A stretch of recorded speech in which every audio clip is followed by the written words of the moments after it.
Halo teman-teman, pada kesempatan kali ini sesuai dengan banyaknya permintaan untuk membahas mengenai cerita Sun Wukong, terutama bagi kalian yang sering mempertanyakan, ini kenapa perjalanan mencari kitab suci kok nggak nyampe-nyampe? Why? Menjawab hal itu, film animasi yang berjudul Perjalanan ke Barat bertajuk Selamat Tinggal Sun Wukong akan saya bahas dalam 15 menit ke depan.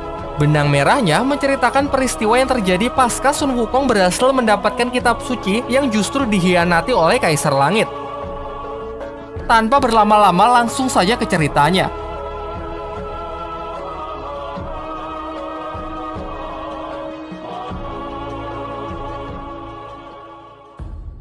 Pada suatu malam, Sun Wukong datang ke Istana Langit, yaitu tempat dari para dewa, untuk menemui putri dari Kaisar Langit yang bernama Su Yi.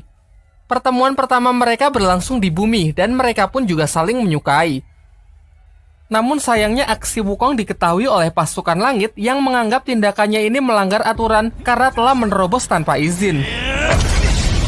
Dalam sekejap ia pun langsung dikepung oleh 100.000 pasukan langit. Su Yi yang menyaksikan hal itu juga tidak bisa berbuat apa-apa karena sebenarnya ia juga bersalah sudah menjalin hubungan dengan orang luar. Ditunjukkanlah kekuatan Sun Wukong yang sangat luar biasa.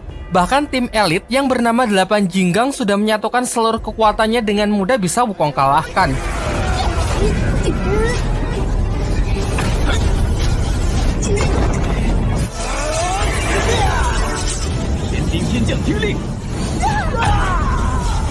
Tidak berhenti sampai di sana, seluruh pasukan pun merapat, menciptakan sebuah sangkar dengan pertahanan terkuatnya untuk membatasi gerakan Sun Wukong. Tetapi kekuatan dari Wukong masih saja menggila. Ia pun melepas ratusan duplikatnya dan menghancurkan pertahanan itu baik dari luar maupun dari dalam. Sampai pada akhirnya, Panglima tertinggi Kerajaan Langit, yaitu Dewa Erlang menghantamkan tombak api untuk menyapu bersih Bunsin milik Sun Wukong. Pertarungan yang maha dahsyat antara dewa terkuat melawan sang kera sakti pun tak terhindarkan yang menggetarkan langit dan bumi.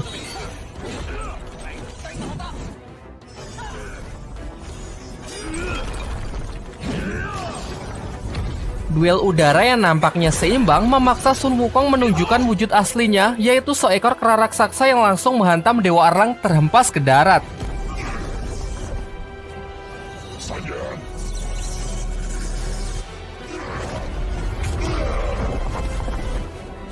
Tak ingin kalah, sang dewa pun juga mengeluarkan kekuatan maksimalnya dengan menggunakan tombak api yang mampu memborbardir tempat itu. Serangan itu nyaris mengenai Su Yi yang tak jauh dari pertarungan mereka. Beruntung Sun Wukong masih sempat berbalik untuk membawanya ke tempat yang lebih aman dan meminta Su Yi menunggunya sampai semuanya berakhir.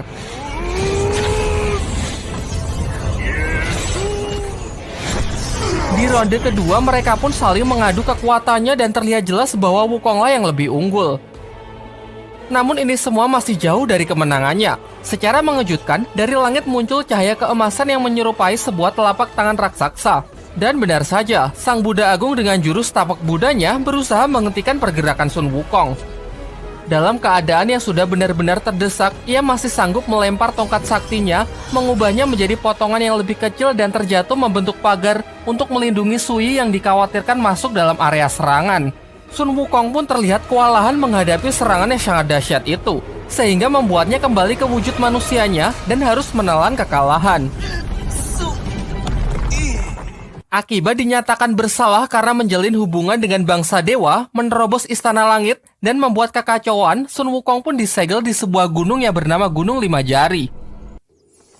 Sampai pada suatu hari ada salah satu dewa yang mengunjunginya yang bernama Dewa Rulai.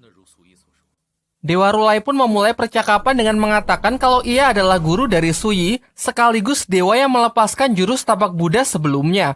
Tujuannya datang ke sini hanya untuk mengajak Wukong bermain catur sambil menceritakan asal-usulnya bisa sampai di Istana Langit. Namun, Sun Wukong yang emosi menolak tawaran baiknya dan justru melancarkan serangannya untuk membunuh Dewa Rulai. Dengan perbedaan kekuatan yang sangat signifikan, Dewa Rulai dengan santai bisa mengelak dari semua serangan yang Wukong lancarkan, bahkan usahanya itu berlangsung selama berhari-hari tanpa bisa menyentuhnya sedikit pun. Sampai akhirnya Wukong pun memutuskan untuk menyerah, duduk tenang untuk bermain catur, serta bersedia menceritakan masa lalunya. Jauh sebelum ia mengacaukan Istana Langit, ia adalah seekor siluman kera yang menjadi raja dari bangsa kera di sebuah tempat di bumi yang bernama Gunung Wakwo. Sampai pada suatu hari, Suyi turun dari Istana Langit untuk pertama kalinya dan menjadi awal pertemuan mereka. Suyi turun ke bumi hanya untuk jalan-jalan dan menemukan sebuah sungai yang tak pernah ia lihat di Kerajaan Langit sebelumnya. Lantas ia pun langsung masuk ke dalam air untuk bersenang-senang. Akan tetapi secara tak sengaja, telapak kakinya menyandung sebuah batu sehingga membuatnya terluka dan mengeluarkan darah. Ternyata bau dari darah segarnya memancing seekor piranha raksasa penghuni sungai itu untuk memangsanya. Dan ketika ia nyaris tenggelam, beruntung Sun Wukong bergegas datang dan berhasil mengeluarkannya dari air dengan selamat. Singkat cerita, mereka pun saling berkenalan. Suyi mengatakan bahwa ia berasal dari Istana Langit dan ini menjadi kali pertamanya turun ke bumi. Sedangkan Sun Wukong juga menjelaskan kalau ini adalah Gunung Wakwo, tempat kediamannya. Sebagai tanda terima kasihnya karena sudah diselamatkan, Suyi pun mengumpulkan bunga-bunga indah di tempat itu untuk diberikan kepada Wukong. Tetapi dengan polosnya Wukong malah memakannya. Namun tak lama setelah itu, pasukan langit yang dipimpin oleh salah satu Jinggang datang untuk mencari Suyi yang ternyata pergi secara diam-diam. Wukong yang tak terima Suyi disalahkan, mengatakan kalau kebebasan adalah hak dari setiap makhluk hidup. Mendengar hal itu, Jinggang pun memerintahkan pasukannya untuk menyerang Wukong yang dianggap makhluk liar yang tak tahu aturan langit. Sayangnya tak semudah itu karena ternyata Wukong dapat menghajar para dewa itu dengan sangat mudah.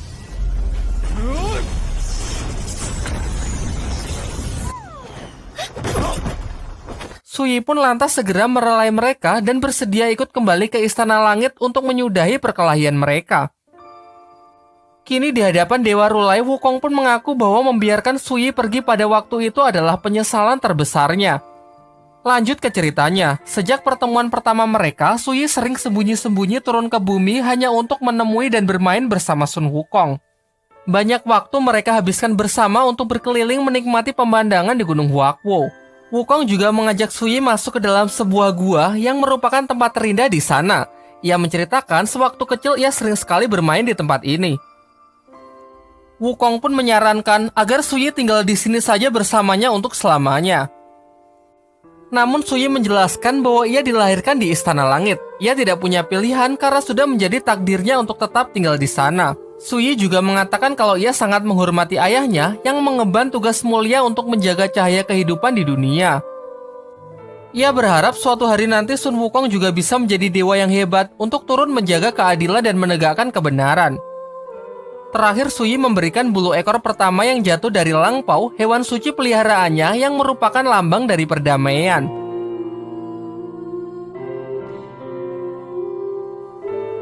Beberapa bulan berlalu semenjak pertemuan terakhir mereka. Suyi sudah tidak pernah turun lagi untuk menemui Sun Wukong. Hal ini membuatnya cemas sehingga memutuskan untuk pergi mencarinya ke Istana Langit. Kebetulan hari ini juga bertepatan dengan acara perayaan buah persik yang sudah bisa dipanen setelah ribuan tahun. Wukong yang baru sampai dengan nakal mencuri dan memakannya. Ia pun juga berhasil menemui Suyi yang menjelaskan bahwa aturan langit semakin ketat sehingga ia tak bisa lagi turun ke bumi untuk menemui Wukong. Sayangnya kelancangannya menerobos kerajaan langit diketahui oleh anggota Jinggang dan terjadilah pertempuran dahsyat yang sudah kita lihat di awal film sebelumnya. Di masa hukumannya, Wukong terus merenungi semua yang telah ia lakukan. Lalu Dewa Rulai mengatakan bahwa Wukong harus bisa mengontrol emosinya, berpikir dengan tenang dan melihat sesuatu hal dari segala sudut pandang. Dalam permainan catur mereka memperlihatkan Wukong yang sudah merasa mati langkah. Dewa Rulai lalu meninggalkannya dan berjanji akan membebaskan Wukong jika ia berhasil menyelesaikan langkahnya. Tak terasa ratusan tahun pun telah berlalu. Wukong pun mulai berpikir dengan tenang dan melakukan berbagai simulasi dengan ratusan dirinya untuk bisa menyelesaikan langkahnya. Sampai akhirnya saat Dewa Rulai kembali, ia berhasil menemukan sebuah langkah untuk memenangkan pertarungan catur tersebut. Setelah itu, Sun Wukong mendapatkan tugas dari langit yang memerintahkannya untuk melakukan perjalanan suci bersama Biksu Tong Samcong untuk mengambil kitab suci di wilayah barat. Dewa Rulai pun berjanji bahwa Wukong akan diizinkan menemui Suyi jika ia berhasil menyelesaikan tugas tersebut. Singkat cerita, akhirnya perjalanan pun dimulai. Mereka tak hanya berdua, ada juga Cupatkai, Sawuching, dan seekor kuda putih untuk mengawal perjalanan tersebut. Mereka bersama-sama saling bahu-membahu untuk melewati seluruh rintangan dan kesulitan dalam setiap langkah. Dari hanya sekedar membantu orang-orang yang mereka temui di sepanjang perjalanan sampai menghadapi siluman-siluman buas yang mengancam nyawa mereka. Usaha dan kerja keras mereka pun tak sia-sia karena kini mereka telah sampai di tempat tujuan. Terlihat sebuah badai api raksasa yang melindungi kitab suci yang hendak mereka ambil. Pada awalnya, Biksu Tong berniat mengambilnya sendiri dan memerintahkan para muridnya untuk menunggu saja di luar. Tetapi karena merasa khawatir, Wukong pun mengikutinya. Di dalam badai tersebut, Wukong malah memasuki sebuah ilusi yang memperlihatkan ketakutannya akan kehilangan Suyi. Singkat cerita, ia pun berhasil terlepas dari ilusi tersebut, juga berhasil keluar dari badai api bersama Biksu Tong dan kitab suci yang disebut api penyucian. Di waktu yang bersamaan, di Istana Langit, Suyi mendengar kabar bahwa Wukong sudah berhasil menyelesaikan tugasnya. Dengan gembira, ia pun berlari mencari sang ayah untuk memastikan kebenaran hal tersebut. Namun, ia memasuki ruangan Kaisar Langit tanpa mengetuk pintu dan mengetahui kalau ayahnya tersebut sedang merencanakan sesuatu yang jahat. Lantas, Kaisar Langit pun segera meringkus Suyi dan melemparkannya ke alam bawah yang merupakan alam kematian agar tak mengganggu rencananya. Tak lama setelah itu, Dewa Rulai mencari Kaisar Langit untuk menanyakan keberadaan Suyi. Mengingat ia harus menepati janjinya kepada Wukong untuk mempertemukan mereka setelah Wukong berhasil menyelesaikan tugasnya. Namun dengan santainya Kaisar Langit mengatakan kalau Suyi sudah meninggal karena sakit keras. Menyadari kejanggalan-kejanggalan yang terjadi, Rulai merasa bahwa Kaisar Langit sedang menyembunyikan sesuatu. Dengan kekuatannya, ia pun berhasil memasuki dunia bawah untuk mencari kebenarannya. Tetapi ia juga memiliki batasan waktu yang membuatnya tak bisa lama-lama di tempat tersebut karena alam bawah terus menelan setiap energi kehidupannya. Sebagai tanda terlihat 3 api ungu di punggungnya untuk menunjukkan sisa waktu yang masih ia miliki. Melihat dewa yang tak seharusnya berada di wilayahnya, Raja Alam Bawah pun menghampiri dan menanyakan tujuannya datang ke sini. Sayangnya ia sama sekali tak bisa diajak kerjasama. Pencarian pun menjadi semakin sulit karena ingatan Suyi telah dihapus dan wujudnya diubah menyerupai Dewi Kematian di tempat tersebut. Sementara itu, rombongan Wukong dalam perjalanan ke Istana Langit untuk menyelesaikan tugasnya menyerahkan api penyucian kepada Kaisar Langit. Namun di sepanjang perjalanan, mimpi-mimpi aneh terus menghantui Wukong. Di dalam mimpinya, api penyucian terus memanggil-manggilnya dan mengatakan jika api penyucian diserahkan ke Kaisar Langit, maka akan terjadi bencana.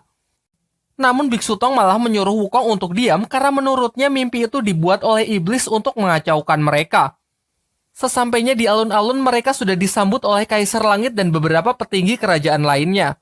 Tetapi anehnya Dewa Rulai dan Suyi tidak ada di sana yang membuat hati Sun Wukong semakin tidak tenang. Sampai pada puncaknya ketika Biksu Tong hendak menyerahkan api penyucian, Wukong pun memutuskan untuk merebutnya. Sesuai dengan janji yang telah dikatakan sebelumnya, ia hanya akan menyelesaikan tugasnya jika dipertemukan dengan Suyi. Akan tetapi Kaisar Langit malah mengatakan bahwa Wukong sama sekali tidak memiliki kapasitas untuk bisa bernegosiasi. Ia justru memerintahkan orang-orangnya untuk merebut api penyucian itu dari tangan Wukong secara paksa. Setelah yakin kalau ada sesuatu yang tidak beres, Wukong pun menyimpan api penyucian tersebut ke dalam dirinya. Hal ini jelas membuat Kaisar Langit sangat murka. Ia lantas memberikan perintah kepada Dewa Erlang untuk segera meringkus siluman tersebut. Pertarungan pun tak terhindarkan. Mereka pun saling mengadu senjatanya yang memperlihatkan kekuatan mereka yang seimbang.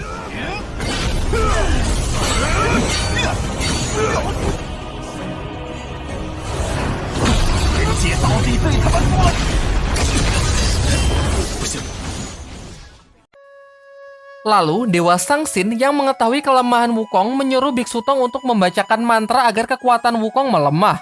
Namun Biksu Tong nampak ragu untuk menurutinya, ditambah lagi sembari bertarung, Wukong berusaha menjelaskan bahwa ini adalah jebakan. Ia pun semakin dilema setelah melihat para dewa itu juga menyerang Patke dan Wuching. Sampai pada akhirnya ia pun memutuskan untuk membaca mantra yang memang sering ia gunakan untuk mengontrol Sun Wukong. Alhasil, Wukong yang bertarung sambil menahan rasa sakit di kepalanya, lengah dan dimanfaatkan dengan baik oleh Dewa Erlang untuk menghunuskan tombak apinya tepat ke dadanya.